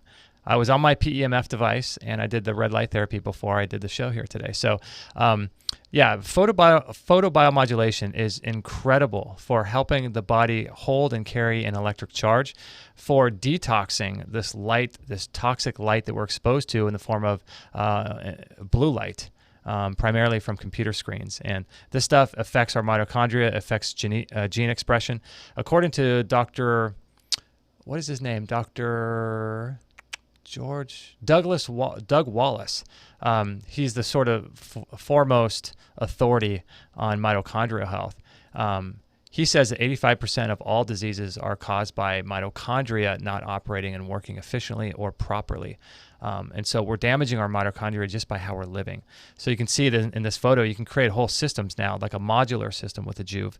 And the wavelengths that the Juve works on is 660 to 870 nanometers, which helps penetrate deep into the tissues of the body. And here's a quote. Red light is amazing at recharging your mitochondria. It can help stimulate DNA and RNA synthesis and activate the lymphatic system and increase blood flow. It also increases nitric oxide, which is also great for carrying waste from the body and repairing damaged tissue. It's also been used to decrease inflammation and swelling all the way down to the deep tissue. So that means more energy, less pain, and faster wound healing. So red light therapy is absolutely huge. And another thing that I wanted to tell you guys, a lot of you have been emailing in asking what water system we use. The water system we use 3 different systems actually in our home. But the main sort of crux of it all is the Omica 12-stage organics reverse osmosis system. It's actually beyond RO. Because it actually remineralizes after it's done going through the carbon blocks. There's 6 carbon blocks that are divided into 2 sections each, and then it goes through a remineralization process. And I don't know if you guys know, but there's over 24,000 chemicals in our municipal tap water. And that goes also into like homeopathic residues of chemotherapy. I mean, think about all the people on medication. I think it's like 1 out of every 3 people are on at least 2 pharmaceutical drugs. So all of this stuff is being peed out, right, into the sewer systems, and then that's getting reintroduced into the municipal water that we drink at homeopathic levels. chemotherapy, radiation in people's bodies. I mean, this is, water becomes your blood in 30 minutes. And people ask me too, what is more important, the water you drink or the water you bathe in? Assuming you bathe every day, the answer is the water you bathe in, because your skin, as you guys know, is your largest organ, and it is it's a way for organisms to enter in, as well as for us to detox things out. So it's really important that you're not volatilizing these chloramines and fluorides and chlorines into breathable particles when you're taking a shower. So it's really important to filter the water, in my opinion, before the water that you drink is the water you bathe in. So this is why we like this Omica 12-stage organic. You can get a 10% discount too. So all you got to do is email me, justin@extremehealthradio.com, and I'll hook you up. Our water system is, we have a structured device at point of entry in our home, and it structures the water as soon as the water comes into our house. And then the water underneath our sink, we have this 12-stage organic Omica Organics water system, reverse osmosis. Then we take that water and put it into the Berkey system. And if you go into our store on water, you can see all the different, we sell the Berkey because we use it and love it, a water structuring device, which is this Vitalizer Plus, and that's what we do after we get the water from the Berkey. It's been thoroughly cleaned, and then we structure it and through different methods, and it's pretty cool. It's pretty cool. So if you guys are interested in the Omica Organics 12-stage reverse osmosis system, just email me, justin@extremehealthradio.com. What did you guys think about Dr. Pollock? You guys like him? Chris says, another great show. Thank you, Justin. You're welcome. Vicky says, I really enjoyed the show, although I came in late, and I have heard of Dr. William Pollock, and I've heard that PEMF and been considering purchasing one. I'm just want to get educated first. Yeah, Vicky. There's a lot of education that has to happen. We have a PEMF device that we have in our store. I like it a lot. I was on it before I came into this into the show today. But there's a lot of good machines out there, and it's really important to do your work. We also have a lot of different devices that we sell in our store from our friend Marcus at, Truly Heal. So he's a great resource as well. But yeah, Vicky, I think what's cool about this stuff is it's really, really amazing. And I think it's really empowering for people to know that there are solutions out there for people to help their bodies heal. And I think it's one of those things that, like I was saying to Dr. Pollock, we're not going to be told this stuff. School is not going to teach you how to take care of your body, or going to a traditional school or even a college. You're not going to learn this stuff when you're in school. You're just not. And you're not going to be taught this stuff in pharmaceutical school. You're not going to be taught this stuff in medical school. There's an active... It makes more money for the system to keep everybody sick. And you really start getting into weird conspiracy theories, but at the end of the day, it does them no good if you're healthy, right? They make a lot of money off people being sick. I mean, cancer alone is $100 billion business or more. Industry every single year. And in fact, I heard recently that there are more people living off of cancer than are living with it. So people are living off of other people getting cancer. And when you start looking at it like that, I think I heard that from Dr. Matthias Rath, who we're working on getting on the show. But it's a moneymaker, this stuff. It's a massive moneymaker. If you guys, if I should have secretly recorded. Do you know if it's possible to record a doctor in his own office? I don't know. Is that possible, or does it depend on what state you're in? But I should have recorded the doctor that was trying to sell my mom chemotherapy and how he was going to cure. He used the cure word, cure her cancer.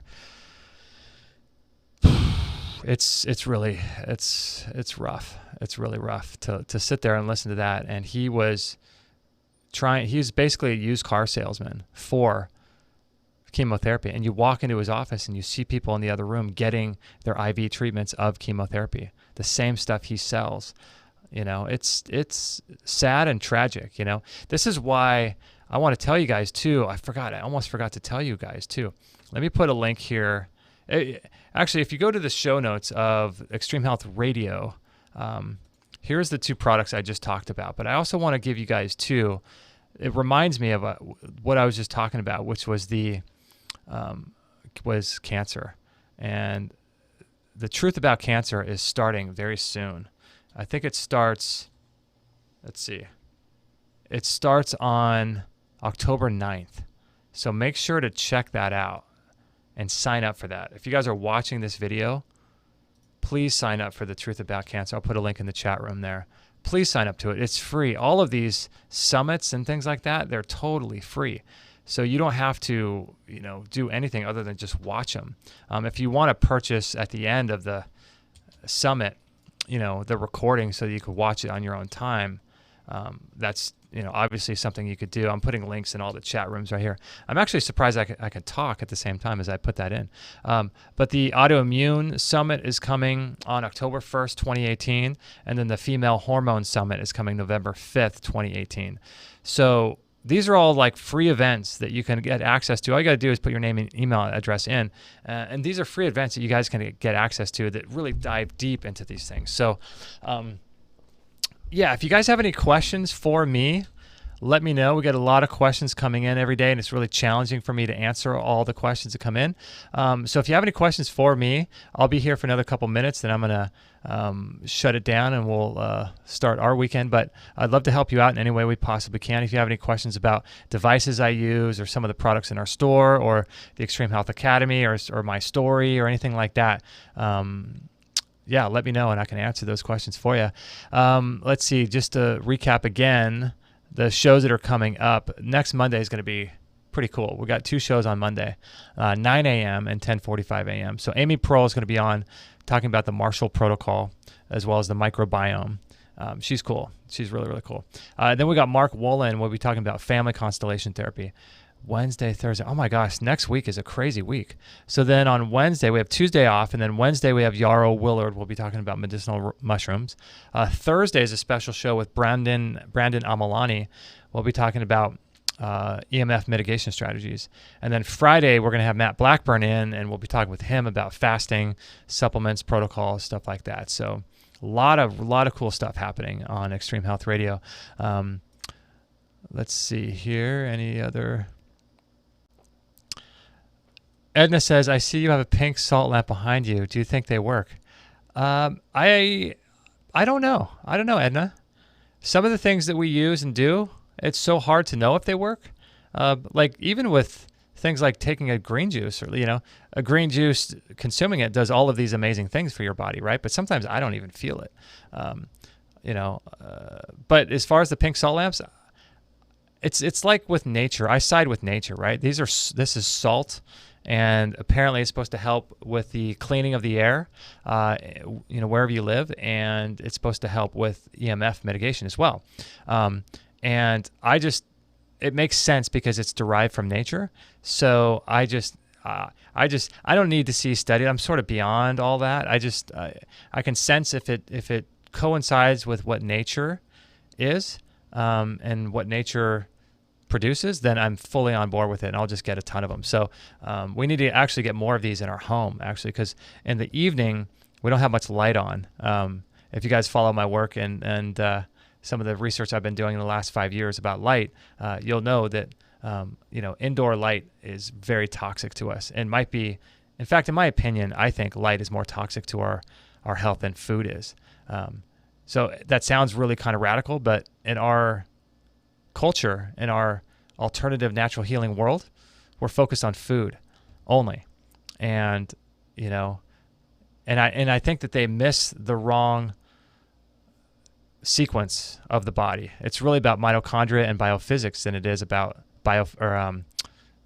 chemical physics. It's really more about light, water, and magnetism. And that's why I put light, water, and magnetism as options in our store. So I'm a big fan of salt lamps. Pink rock lamps are the only light I use at night. That's awesome. Edna, a little tip. You probably are already doing this, but I went to the store and just picked up some red bulbs. You can get, I think, Sunlight on Amazon. Consider if also going through our Amazon link if you guys want to support the show anytime you purchase there. But I purchased some Sunlight, I think, little tiny bulbs on Amazon, and they're the red ones. And I put those inside the salt lamps, and so that helps to mitigate some of the blue light that's coming out of regular bulbs. So it's a way to sort of upgrade your salt lamps, and we have salt lamps now in our bathrooms as night lights. Pretty cool stuff. I really like them, and I think that more people should use them. And I think that's really cool that you have you turn off all your lights in your house except for the salt lamp at night. That's great. That's great. Yeah, people need to really understand how much light affects our mitochondria. You know, it's light, water, and magnetism. And magnetism, PEMF, is a form of magnetism, which is why we talked to Dr. Cruz or Dr. Pollock today. Oh, that's cool. You use Iris on your computer as well. That's great. I don't know what I would do without this program called Iris. We sell it in our store. It costs $15, and it's the best $15 I ever spent. Because essentially what it does is it does two things to help you. It eliminates more completely all of the blue light coming from your computers. So that means that program, Just Get Flux, does a good job, and that's what I started with. That's a free program, but it doesn't get rid of all of the blue light. So that's a problem. The other issue with Just Get Flux is the flicker rate. And Iris, helps to reduce the flicker rate of the screen. So if you look at what the flicker rate does to our mitochondria, and you start realizing what it does to our nervous system, and most importantly to our eyes, it really has a damaging effect on our eyes. And Iris helps to reduce the flicker rate, whereas Just Get Flux, according to my latest research, does not. So that's why I use Iris, and I highly recommend. I even wear these glasses when I'm using Iris. I have Iris set to reduce all blue light, and I still, because I'm concerned about the flicker rate. Because a lot of times the damaging effects of flicker rate, you can't see it, right? You don't notice it. It's flickering so fast that you can't even see it. Oh, Kate, you're on. That's awesome. I'll be home in just a minute. Our salt lamps lights rock. Yeah, we're on the same page. You just mentioned them as well. And because of you, I bought those glasses too. Oh, nice. Yeah, we just actually added some other glasses into our store, Edna, from True Dark. And these are the ones that I use. I go from yellow to orange, yellow to light orange to dark orange, eventually to red. That's the progression. So as soon as the sun sets, or during the day, I'll wear yellow glasses. Right now, I'm wearing this because I'm only going to be looking at the computer here for another few minutes, and it doesn't damage my mitochondria. I wouldn't want to wear these all day long if I worked indoors, because essentially what happens is your body starts producing melatonin as a result of the orange frequency of light. And so I would get really tired if I continued to use these glasses. So I have yellow glasses that I wear during the day. If I open up the fridge, or if I'm in the house and there's lights on in the daytime, that's perfect because it allows a little bit of the blue light to get in, which is important because you don't want to fall asleep in the middle of the day. But it blocks, I forget what nanometers those ones block, but I'll wear those indoors during the day, and as the night progresses, I'll switch to orange, and then I'll switch to dark orange, and then a couple hours before bed, I switch to the True Dark red glasses. And that essentially blocks out all yellow, green, and blue light completely. And that's a really great way to hold on to the melatonin you produce. I hope you guys are getting outside and producing melatonin from the sun. So what happens is that our body creates the melatonin from the sun, but we lose it through looking at screens all day long and being indoors. So we lose that melatonin the more we live a modern life. So what we're doing by essentially blocking the light is holding on to the melatonin we produce from the sun first thing in the morning. And so that's why it's important. And melatonin, people think that melatonin is something that you need for sleep, but it really has over 300 biological and chemical processes in the body. Melatonin is huge. It's the number one anti-cancer hormone you have already producing in your body. The problem is that we let it all go by looking at blue screens all day and not managing our light environment. That's the number one way we lose melatonin. And so wearing these glasses, covering your skin, making sure you eliminate all blue light at night indoors as possible is going to be a way for you to hold on to melatonin. So that way you don't have to take exogenous melatonin. And some people are now saying that taking exogenous supplements and chemicals like melatonin, or that's essentially a hormone, but taking these things exogenously is damaging the coupling effect of what your body's trying to do on its own, which is create it by itself. So when we take things exogenously that our body's supposed to be creating on its own, we're actually decoupling the certain systems in our body that weaken us over time. So you won't hear a lot of people say to not take vitamin D3. Everyone's going to tell you to take it, right? But really what we need to be doing is optimizing our skin and our solar panel to uptake more light so that we can produce more melatonin, and then using mitigation strategies to make sure that we don't lose that melatonin after we store it and create it from the sun in the morning. So it becomes a whole strategy. But see, it's easier for people to be like, oh, I'll just buy my melatonin supplement, right? Or buy my vitamin D3 supplement. So it's challenging because it's easier to sell a pill to people than it is for them to change their lifestyle. Vicky, that's awesome. You said you keep a rock lamp by your bedside. That's great. That's great. Yeah. We're going to be moving a lot of our appliances that we have, like our alarm clock and all of those, to red or orange, because green damages your body's circadian rhythms as well as blue. So when you're looking at a light at night, in the middle of the night, if you get up to go to the bathroom, you don't want to look at any light at all, if you can help it. So, cool. A lot of cool people. Thanks, Vicky. Thanks, Edna. Kate, it looks like you're here too. I'll go a couple more minutes, Kate, and then I got to be home by 1. So let's see. Yes, I wanted to ask which ones are good for day. Yeah, the daytime, Edna, are the yellow ones. The blue blocks in our store, I think they just started selling the yellow ones, which is what we have. And so that allows for some of the blue to come in, which is really important, so that you don't fall asleep. So yellow during the day, just think of it as following nature, right? Like in the middle of the day, you have lights that are coming on inside your house, or let's say at 10 o'clock at night, but outside it's dark, right? So then you're confusing your body. You're creating all these circadian mismatches in your body, telling your body one thing, but your mitochondria are being fed different information. You're being told it's 12 noon in the middle of July, in the summertime, when in actuality you're living in New York and you're exposed to blue light at 10 o'clock at night in the winter. So what we're doing is we're creating all kinds of circadian mismatches in our body. So think of it in nature. So you want to mimic indoors what's going on outdoors. So in the middle of the day, you want to make sure that if you're indoors looking at light, you block. I think there's like 5 times the amount of blue that's in conventional lighting indoors than there is in the noonday sun. The noonday sun, I think it's like 5,000 Kelvin, I think. And there's orders of magnitude above that in traditional lighting in your home. So the yellow I wear in the daytime, and then I wear light orange, dark orange, and then red. And then that's how I sort of ease into the night. So I switch my glasses depending on what time of day it is. What would I do if I worked graveyard shift? Edna? Oh, man, that's hard. But the graveyard shift is not good for you at all. We're never meant for that. That's going to be the number one thing in your life, that if you're working that right now, that you're going to have to mitigate that. It's really challenging to do, right? Because if I were indoors, I assume you're indoors working, I would cover up all my skin. I would take high amounts of antioxidants. Like the number one antioxidant in terms of molecule size is molecular hydrogen. And we just started offering that in our store. I would take that. I would take high amounts of other antioxidants as well.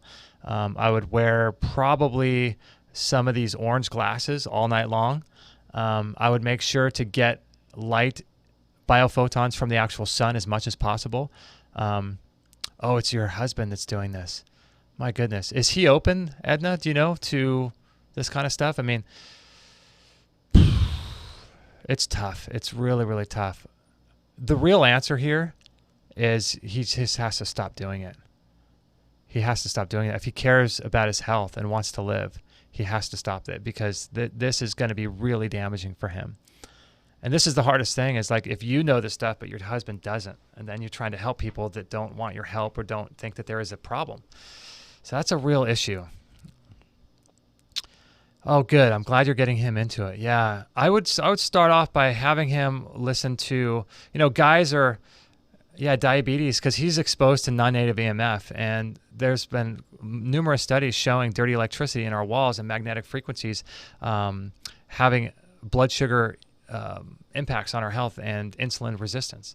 So all of this stuff that we're being exposed to, from the blue light on down to EMF radiations, is most likely the cause, because diabetes is a modern day issue mostly, and it's a result of living in our modern world and exposure to all this stuff. So I would have him look at, there's a book called The End of Diabetes, and also there is a Cure for Diabetes. Both those are available on Amazon.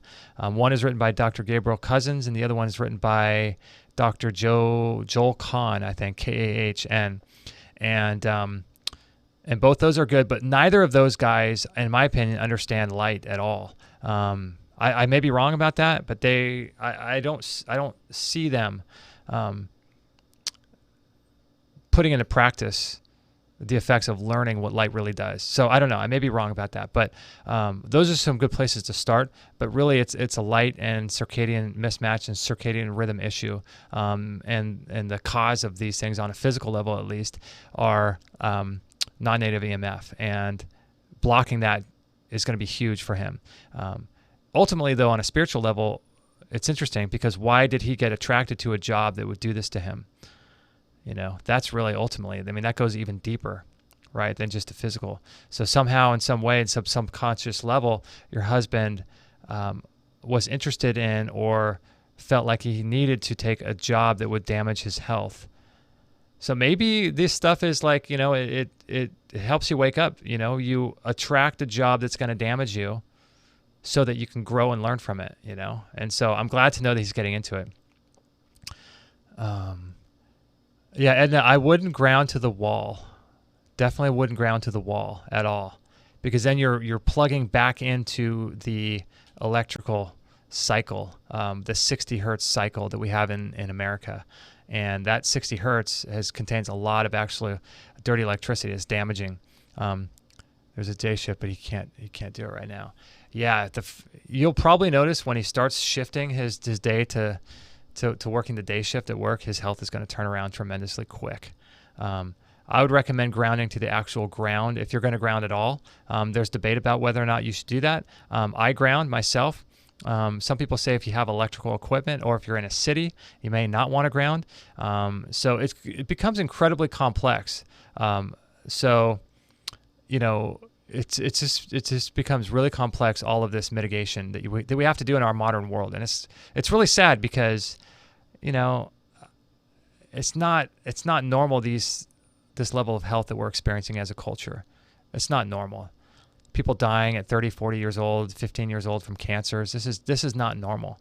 And it has to do with the way we're living in our environment. Our bodies are smart. Like Dr. Bergman says, our body is self-healing and self-regulating, and it just does, it performs the appropriate response to a toxic environment. And that's exactly what it's doing by developing these diseases early on in life that are causing us so much grief. So ultimately, the answer to all of this is to move, to quit our jobs, and to go live close to nature. But since we can't do that, we have to really be strategic about how we continue to live in this world. So you have to think too, like in the course, the 3 stressors inside the Extreme Health Academy, Dr. Bergman talks about stressors coming from 3 different places: physical, chemical, and emotional. And if you're really bombarded with, chemical stress, then, and you can't get out of it, say, for example, let's say you work in a factory that has lots of chemicals and you're being exposed to it.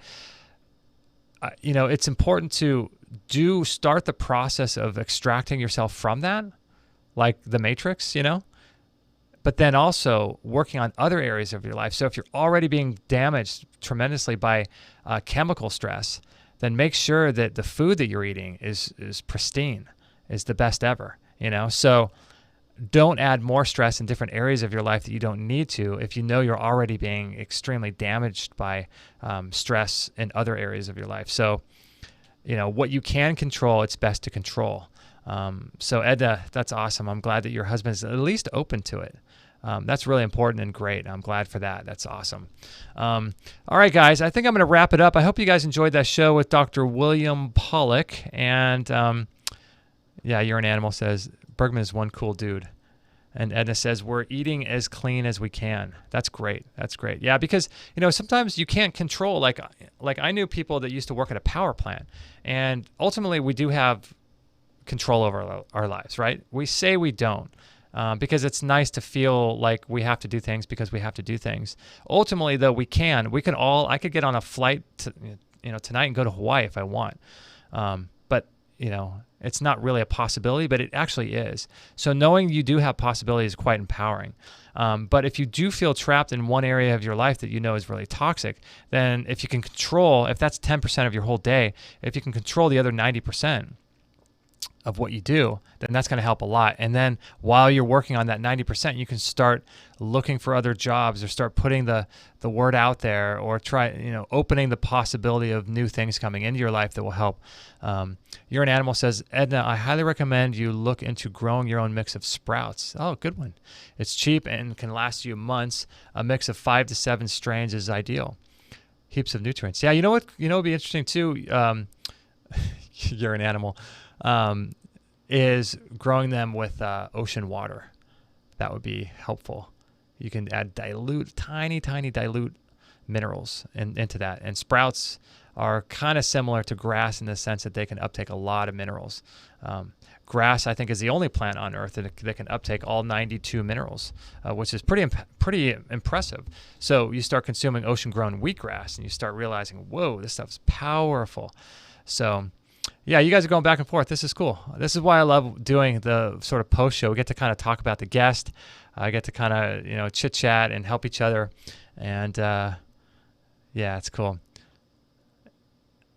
Oh, you live in Ohio now and you used to live in San Diego. Yeah, I'm only about an hour north of San Diego. We're in San Juan Capistrano. Yeah. Sometimes we think about moving ourselves because, like I shared during the show, that cell tower they just put in our neighborhood, man, that to me is like, that's cause for moving. And Kate and I are talking about that. Do we go to Colorado? Do we go to Oregon? I don't know. We're going to look into different places to move because I don't know. It's really challenging. Population density is the number one issue for people. The average American has 5 to 7 bidirectional wireless devices on them, whether that's cell phones, whether that's iPads, computers, Apple Watches, laptops. 5 to 7 on average, and all of those bidirectional devices are producing electromagnetic field radiation. That's per person. And so then when you start realizing that this gigahertz coming in the form of 5G, this is 1 billion cycles a second in terms of frequency and radiation. So this is really damaging our endocrine system, our nervous system, our cells, our mitochondria. And so yeah, it's really important, really important to get away from as many people as you possibly can in terms of population density. Ocean water, interesting. I also thought of adding Willard's water dark to the sprouts. Oh yeah, that's cool. I bet you could do is combine the two. So you do like a diluted ocean mineral mix. You can do. There's a book called Minerals from the Ocean Deep by, I forget, Minerals from the Ocean Deep. I forget who wrote that. But yeah, essentially it's using diluted ocean minerals for your garden, and you could do that. You can buy ocean minerals in big, huge buckets, and you can get it delivered to your house. And it's basically a concentrate, so you can dilute it like 100 parts to 1, and then water your garden with that. But in this case, you could water your sprouts with that too. Just obviously, if you overdo it, the amount of sodium is going to kill the sprouts. So you got to make sure you get the ratios correct. All right, Vicky, thank you so much for joining the show. You're awesome. You're an Animal. You're awesome too. Edna, thank you guys so much, and everyone else who was here. Really great to be here.